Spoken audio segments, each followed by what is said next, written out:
Nice to be with everybody. Nice to be back here. I was thinking about this the other day.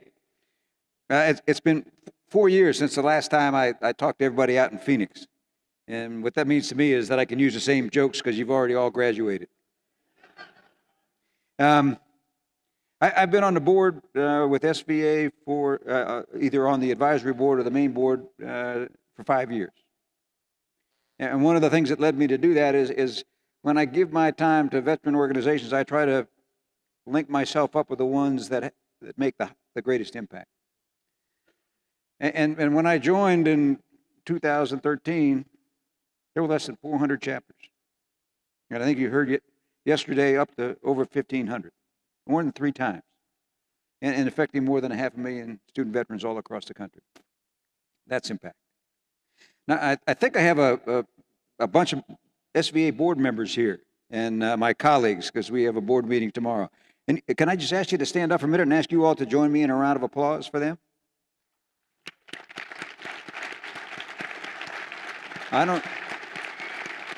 Maybe they're all having coffee. They've heard my act before. Okay. What I'd like to do today, in about the next 25 minutes here, is to give you 2 things. One is some context for your studies, and some context for the significance of what this whole Forever GI Bill effort is all about.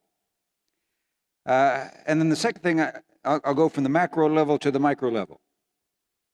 And I want to talk about the 6 keys to success for student veterans.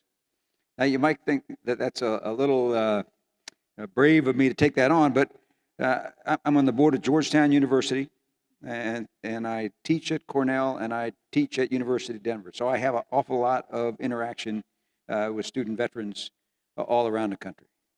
And what I'm going to talk to you about comes from all of that. Now, just before I get started and all that, let me just ask real quickly, how many Marines do we have here? See, I normally always try to ask about Marines first to throw them off guard, because usually 3 Marines can make as much noise as everybody else in the whole place. How many Coasties do we have? Any Coasties? There you go. God bless you. Navy? All right. Air Force? Army? Oh my goodness. Oh my goodness. Now, they wouldn't have done that if I didn't put them last. So now we've been through that, I can tell you my joint joke. And this is joint service, not the other joint. Don't get excited. So there's an Army general, a Air Force pilot, and a crusty old Marine sergeant major. Have you heard this? No? Okay. And they're all in a prisoner of war camp. And one day the commandant comes in and says, I've got some bad news for you. He says, tomorrow at dawn, you're all going to face the firing squad, but I'm here to grant you your last request. So he goes up to the Air Force pilot and says, Major, what's your last request? And the Major throws his scarf over his shoulder, and he looks the commandant in the eye and says, I would like to have my last meal by candlelight with a beautiful woman. Says it will be done. He goes up to the Army general, says, General, what's your last request? And the general sucks himself up to his full height of 5'9", looks the commandant in the eye, and says, I would like to address the troops one more time. He says, it will be done. And he goes up to the Marine Sergeant Major and says, Sergeant Major, what's your last request? And he says, I'd like to be shot an hour before the general starts talking. So hopefully you won't feel that way when I'm done. Now, I want to do 2 things this afternoon. I want to, as I said, some context and some keys to success. So let's start with context. When Jared told me the theme for the conference was defining our future, I focused on the word our. Is it our future? I mean, just the student veterans' future? Is that what we're talking about? Because I think it's bigger than that. I think our future is about the future of the United States of America. I mean, if you think back when President Bush signed the GI Bill in 2008, He said, this is about giving our veterans the education to lead our nation in the peaceful pursuit of economic leadership in the 21st century. That's what this is about. It's about getting the education to lead this country into the latter decades of the 21st century. I mean, you all know the story of World War II. GI Bill, almost 8 million men and women took advantage of that, went to school. It 14 Nobel Prizes, 24 Pulitzer Prizes, 3 presidents, 12 senators, 3 Supreme Court justices. That generation of veterans, over the 12 years that they took advantage of the GI Bill, changed America. Now it's your turn. This is the opportunity for you all to step up and take the United States of America to another level and keep it what it is today, the greatest nation on earth. Second point on context. You're pursuing your studies in an environment where people in the country are very appreciative of your service. And it hasn't always been that way.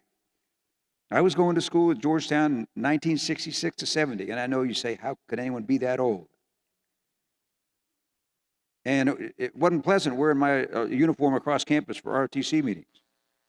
And the country did not do well by its Vietnam veterans. In 2012, I was invited by Dean Peter Rahn from Columbia University. Anybody know Peter? Okay.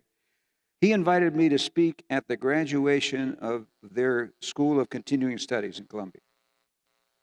And he invited me to do that because there were more veterans graduating that year than any year since World War II. And some of you may remember back in 1970, the students in Columbia rioted, took over control of the campus, and they were burning flags, and they had a huge protest that went on for days. And it just happened that protest was at the same place that this graduation was being held. And I had those veterans stand up, and they got a standing ovation in the same place that some years before had been a riot against the government and against veterans. I mean, the speaker's supposed to water the audience's eyes. I watered my own eyes. So people appreciate what you've done for your country, and they want you to succeed. Third point on context. You all work for the government. You understand that the government is a huge bureaucracy. Sometimes it does big things well. The Forever GI Bill is a wonderful example of that. The VA medical system is a wonderful example of that. But you know the government can never get down and understand and help solve every individual veteran's problems. And the good news is there's been a huge outpouring of public support in the development of public-private partnerships to fill that gap.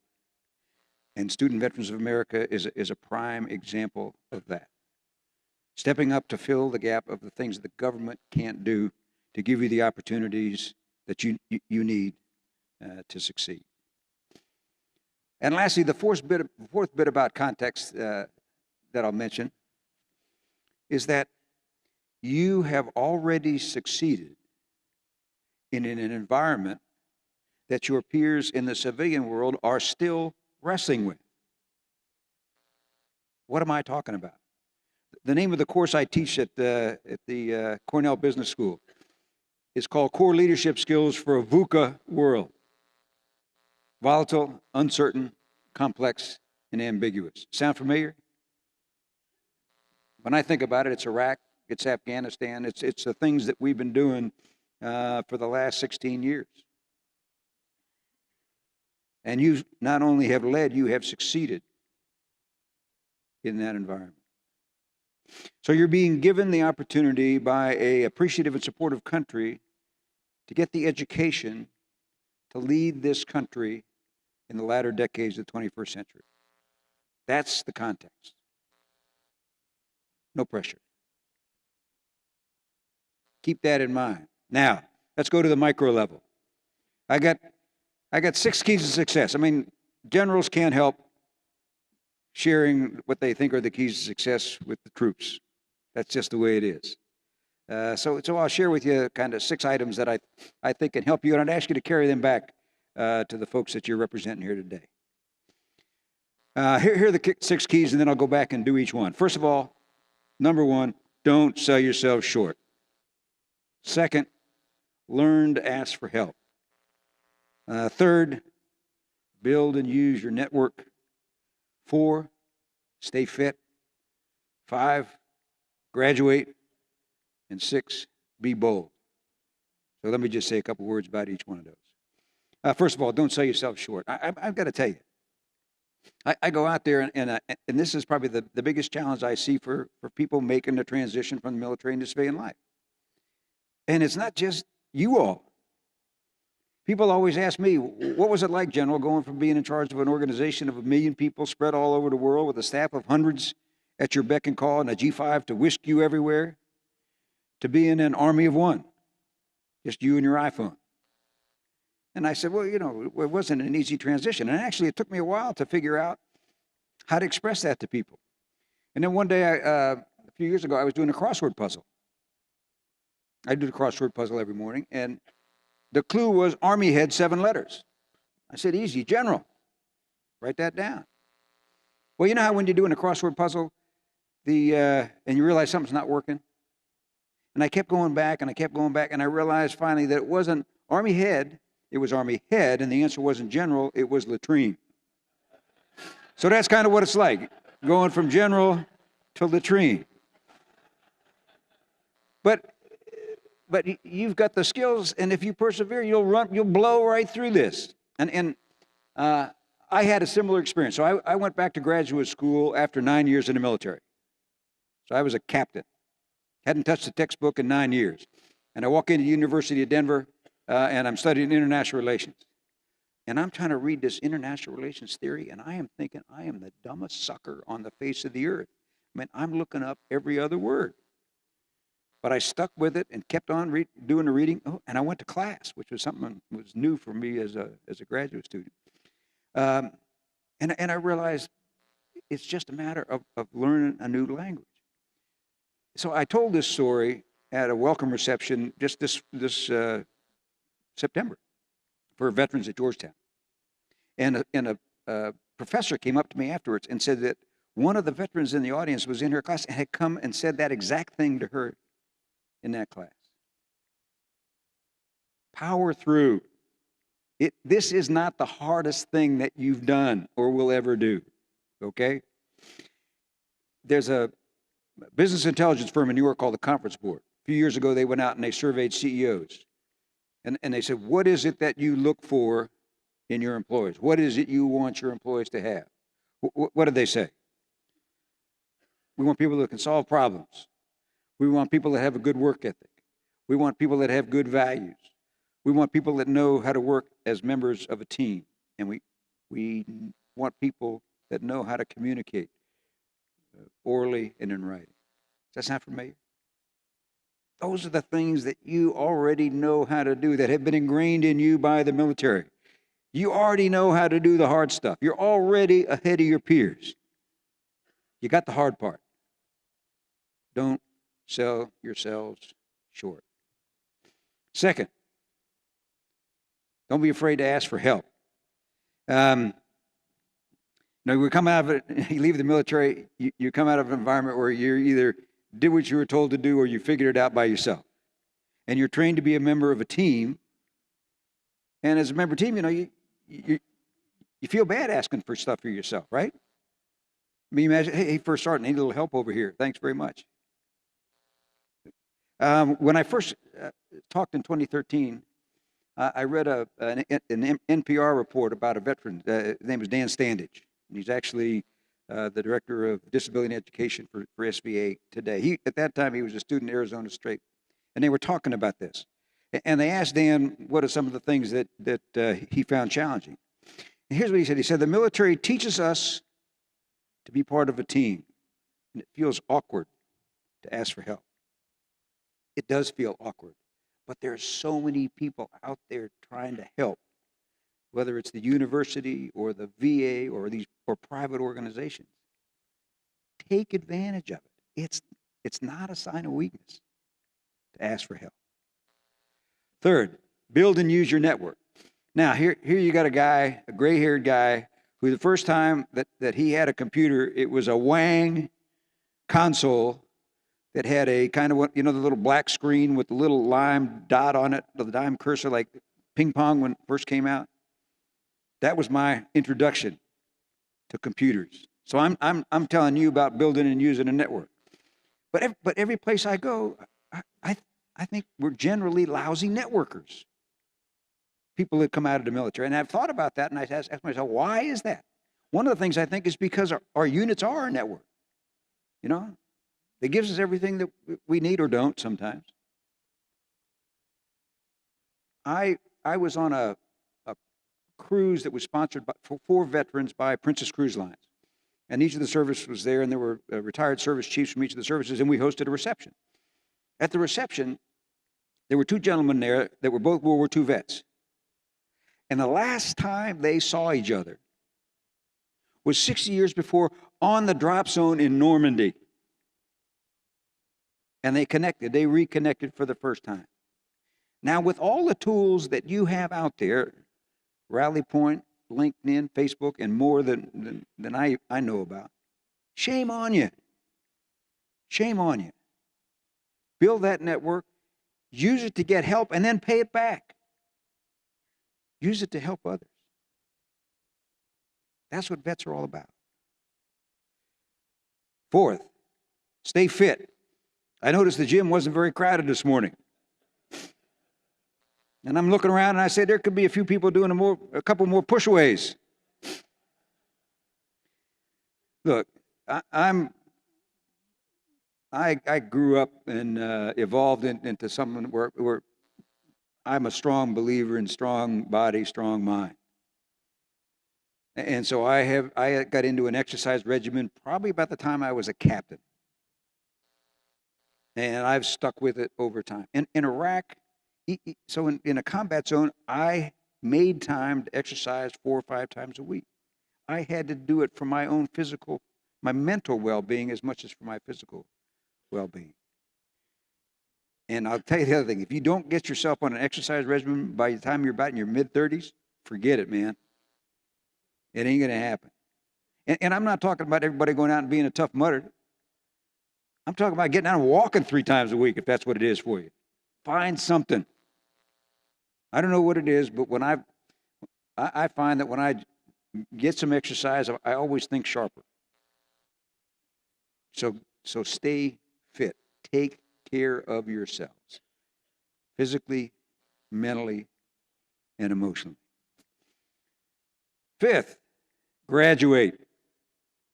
Okay, as I said up front, this isn't just about you.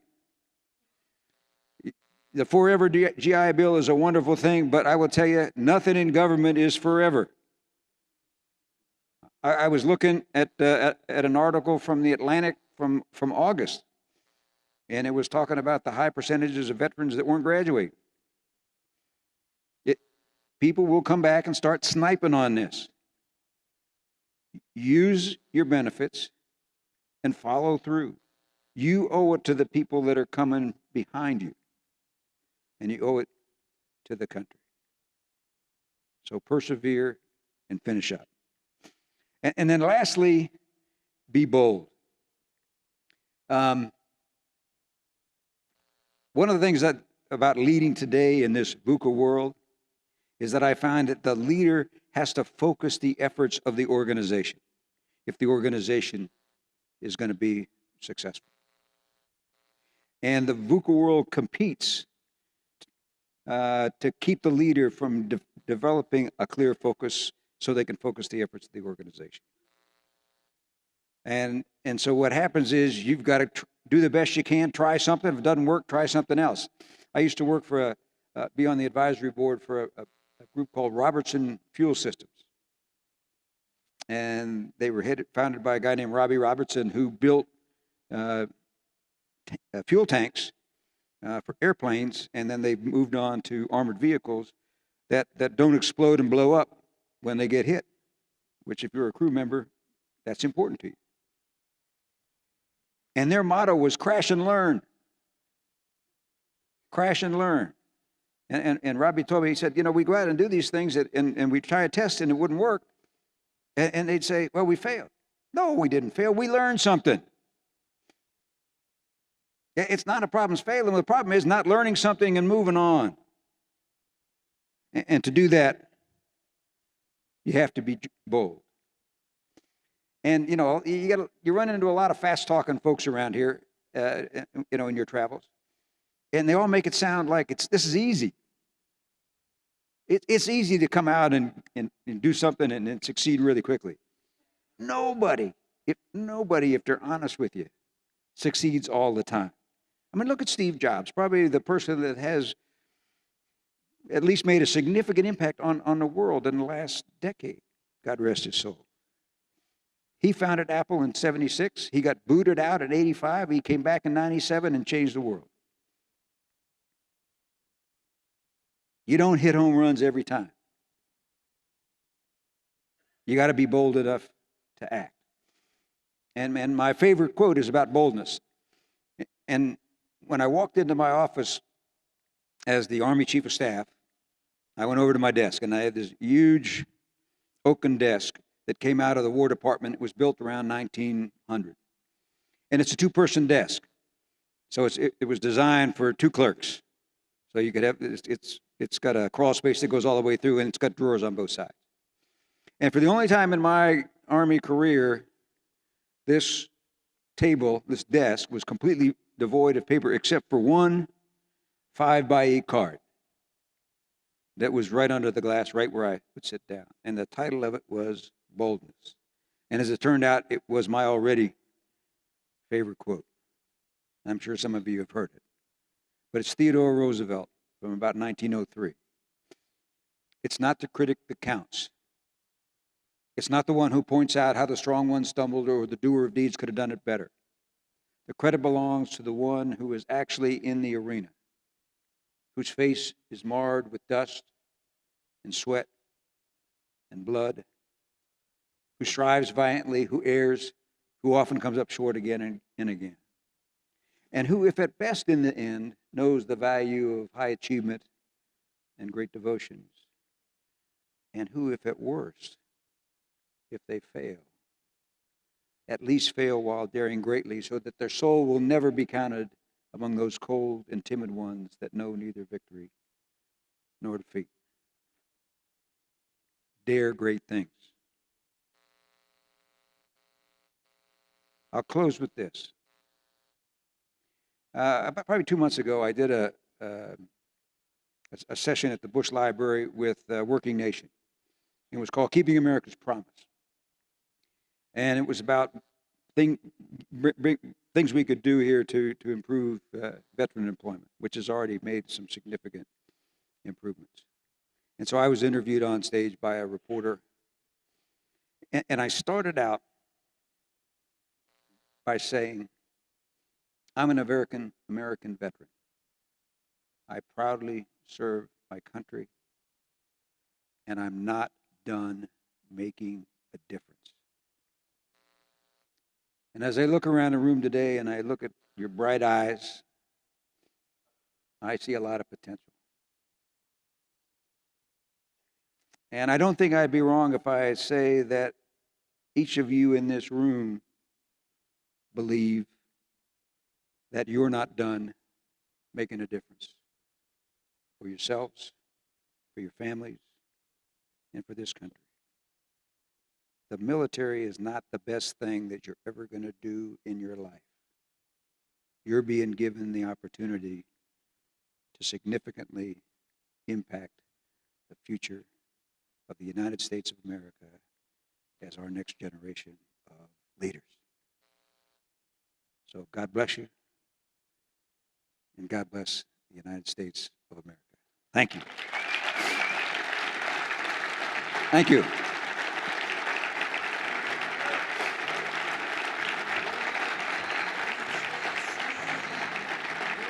Thank you all. Now, Jared.